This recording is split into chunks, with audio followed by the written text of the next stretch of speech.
Hello everyone, this side Manoj sir, Science and Maths educator. Welcome to the online classes. Students, हमने chapter number first complete कर लिया था. I hope आप लोगों ने fair out कर लिया होगा एक्सरसाइज 1.1 और एक्सरसाइज 1.2, है ना. आज हम चलेंगे चैप्टर नंबर न्यू चैप्टर जो कि है आपका chapter number 2, that is linear equation in one variable. पहले चैप्टर को समझते हैं, इंट्रोडक्शन पार्ट है. पहले समझते हैं कि कहना क्या चाहता है, लीनियर इक्वेशन क्या होता है, क्या बोलते हैं इसको, वेरिएबल क्या होता है, कांस्टेंट क्या होता है, इसके बारे में पहले समझते हैं अपन, है ना. उससे पहले अपन समझते हैं इक्वेशन क्या होता है ना. इक्वेशन क्या होता है, इक्वेशन क्या होता है सबसे पहली बात. तो इक्वेशन में अपन बोल सकते हैं a statement of equality of two algebraic expression, a statement of equality of two algebraic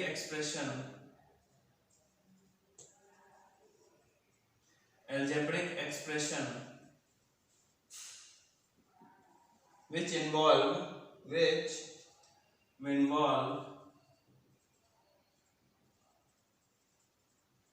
set of variable, one or more than variable, set of one and more variable. ठीक है ना.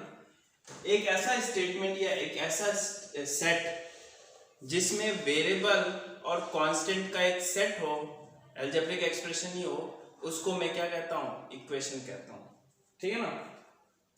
तो अगर हम इसको एक एग्जांपल के हेल्प से समझे तो देखो 2x + 7 = 2. फॉर एग्जांपल यहाँ पे क्या है, एक दो या दो से ज्यादा अलजेब्रिक एक्सप्रेशन है जिसमें सेट ऑफ वेरिएबल और कांस्टेंट है. इसको क्या बोलेंगे हम, इक्वेशन बोलेंगे. अब इसमें समझना है वेरिएबल क्या होता है और कांस्टेंट क्या होता है ना.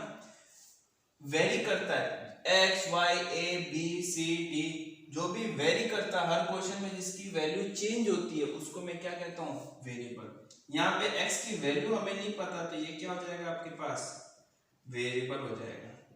और जो सारे इक्वेशन में सेम होंगे वो क्या हो जाएंगे आपके पास, कांस्टेंट. अब हर इक्वेशन में 2 को 2 ही बोलेंगे, 7 को 7 ही बोलेंगे, मगर हर इक्वेशन में x की वैल्यू अलग होगी, y की वैल्यू अलग होगी, है ना.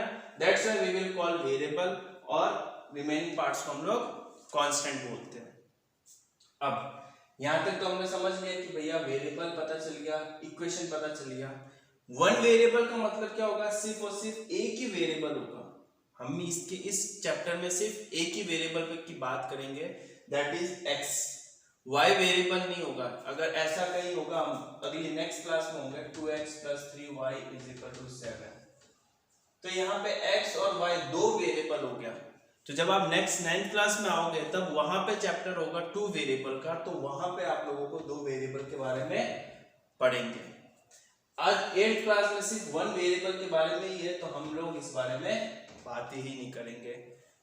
यहां तक हो गया. अब वो कह रहा है linear. What do mean by linear. Linear का मतलब सिंपल वर्ड में हम समझे तो जो वेरिएबल है उसकी पावर क्या होनी चाहिए, हमेशा 1 होनी चाहिए. तो पूरी इक्वेशन क्या हो जाएगी आपकी, लीनियर इक्वेशन. यहां पे वेरिएबल जो है आपका जो वेरिएबल है 2x + 7 = 2. यहाँ सॉरी इक्वेशन जो है इसका जो वेरिएबल है x, इसकी पावर क्या है, 1 है और कोई वेरिएबल है ही नहीं. इसकी पावर 1 होने की वजह से इस पूरे इक्वेशन, ये जो पूरा इक्वेशन है ये कौन सा इक्वेशन है, ये आपका हो गया लीनियर इक्वेशन. कौन सा हो जाएगा आपका, ये लीनियर इक्वेशन. आया समझ में, ये कौन सा इक्वेशन हो जाएगा, लीनियर इक्वेशन हो जाएगा. क्यों, क्योंकि यहाँ पे वेरिएबल की हाईएस्ट पावर कितनी है, 1 है. हमेशा चाहे वो 2 वेरिएबल की बात हो चाहे वो 1 वेरिएबल की बात हो, you have to remember this कि वेरिएबल की हाईएस्ट पावर जो होगी 1 है, तो वो पूरा इक्वेशन आपकी क्या हो जाएगी, लीनियर इक्वेशन हो जाएगी। वेरिएबल की पावर अगर 2 है तो क्वाड्रेटिक इक्वेशन, वेरिएबल की पावर अगर 3 है तो वो क्यूबिक इक्वेशन, वो हम फर्दर पढ़ेंगे। फिलहाल आपको इतना ध्यान रखना है कि कांस्टेंट क्या होता है और वेरिएबल क्या होता है। तो वीडियो को पॉज करके जरूर आप लोग इनको इंट्रोडक्शन पार्ट को लिख लीजिए, ताकि क्या है हमें कुछ चीजें समझने में आसानी हो। अब चैप्टर का मतलब हमने समझ लिया कि लीनियर इक्वेशन है, ठीक है ना, जिसमें इन वन वेरिएबल मतलब एक वेरिएबल के बाद चलेगी, उसके अंदर लीनियर इक्वेशन मतलब उस वेरिएबल की पावर क्या होगी 1 होगी, और इक्वेशन का मतलब क्या होगा एक सेट ऑफ अलजेब्रिक एक्सप्रेशन होगा जिसमें कांस्टेंट एंड वेरिएबल होंगे। ठीक है, यहां तक हमने देख लिया। अब अगर चलते हैं हम लोग क्वेश्चन की तरफ, क्वेश्चन की तरफ देखते हैं। ये तो बेसिक्स मैंने आप लोगों को बता दिया। क्वेश्चन की तरफ आप आ जाइए, पेज नंबर 33,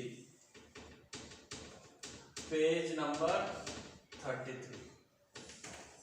पेज नंबर 33 में आपका एनसीईआरटी फोल्डर का फर्स्ट क्वेश्चन है, दैट इज 2.1। तो एक्सरसाइज 2.1 की तरफ चलते हैं और इसको सॉल्व करने की कोशिश करते हैं। क्वेश्चन फर्स्ट क्या कह रहा है, पहला क्या कह रहा है, solve the following. Question first is solve the following. ठीक है, यहां पे हम देखते हैं x - 2 = 7। सॉल्व मतलब x की वैल्यू निकालनी है। पहली बात तो ये लीनियर इक्वेशन है ना, क्यों, क्योंकि यहाँ पे x की वैल्यू क्या है 1 है और a की वेरिएबल है। सॉल्व कैसे करेंगे, एक चीज मैंने आपको समझाया था, plus plus is equal to plus, plus minus equal to minus, minus plus is equal to minus, minus minus is equal to plus, मगर साइन किसका लग जाएगा, ठीक है। इस केस में क्या हो गया, एक और चीज समझ लो, अगर प्लस है इक्वल टू के उधर जाएगा तो माइनस हो जाएगा, अगर माइनस है इक्वल टू के उधर जाएगा तो प्लस हो जाएगा, और अगर मल्टीप्लाई है इक्वल टू के उधर जाएगा तो डिवाइड हो जाएगा, और अगर डिवाइड है इक्वल टू के उधर जाएगा तो मल्टीप्लाई हो जाएगा। ये चीज आपको थोड़ा सा याद रखना है। प्लस माइनस का पेयर चलता है, मल्टीप्लाई डिवाइड का पेयर चलता है। ठीक है, यहां तक होने के बाद में आगे देखते हैं, x - 2 = 7 है। यहाँ पे मुझे x की वैल्यू निकालनी है, मतलब x को अकेला करना है, साथ में कौन है भैया -2 है। -2 को इक्वल टू के उधर भेज देते हैं, तो ये जब -2 इक्वल टू के उधर जाएगा तो क्या हो जाएगा प्लस का 2, माइनस इक्वल टू के उधर जाएगा तो प्लस, तो x = क्या हो गया 7 + 2, x = 7 8 कितना हो गया, समझ में आया। इस तरीके सॉल्व करते हैं। सेकेंड थर्ड फोर्थ पार्ट मैं करवा देता हूं एक बार।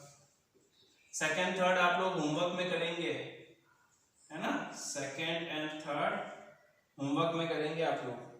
फोर्थ पार्ट देख लीजिए आप लोग, 3/7 प्लस x = 17/7।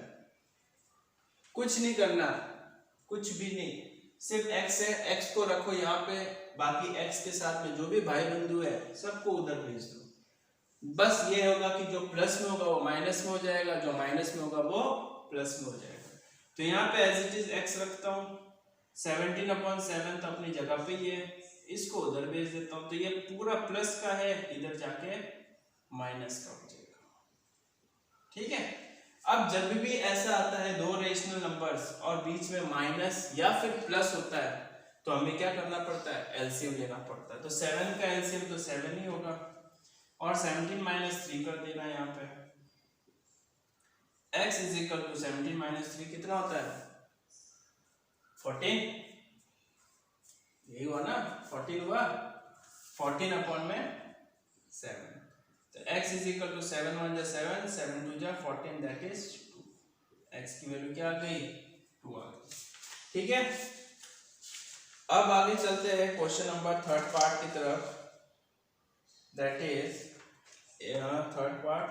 फिफ्थ आप लोग कर सकेंगे, सिक्स्थ करवा देता हूँ एक बार, सेवेंथ भी आप कर लेंगे आई होप। चलो सिक्स्थ करवा देता हूँ।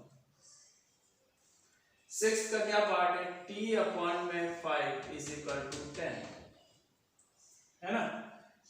अपॉन मेरे को t की वैल्यू चाहिए, अब मैंने क्या बोला, जो डिवाइड में होगा उधर जाके मल्टीप्लाई में हो जाएगा। तो इस केस में 5 क्या है, t के डिवाइड में, इक्वल टू के उधर भेज दूंगा तो मल्टीप्लाई में हो जाएगा। तो सिंपल सा तरीका है, t is equal to 10 into में 5, t इज इक्वल टू 50। आया समझ में। कुछ इसी तरीके से है, बाकी के सारे पार्ट जो है आपको खुद को करने हैं। तो रिमेनिंग पार्ट्स आपको होमवर्क में करना है। Do question 1। कौन से पार्ट है, एक तो सेकंड, थर्ड, ठीक है, फिफ्थ, है ना, 7, 8, 9, 10, 11, 12, 7, 8, 9, 10, 11, 12। ये आपको सारे पार्ट करने हैं। बहुत इजी है, कुछ डिफिकल्ट नहीं है, रॉकेट साइंस नहीं है, बहुत इजी है। बस जो प्लस है वो माइनस करना है, जो माइनस है वो प्लस करना है, ठीक है। तो ये पार्ट जो है आप लोगों को करना है। नेक्स्ट वीडियो में हम लोग एक्सरसाइज 2.2 कवर अप करेंगे, ठीक है। Thank you.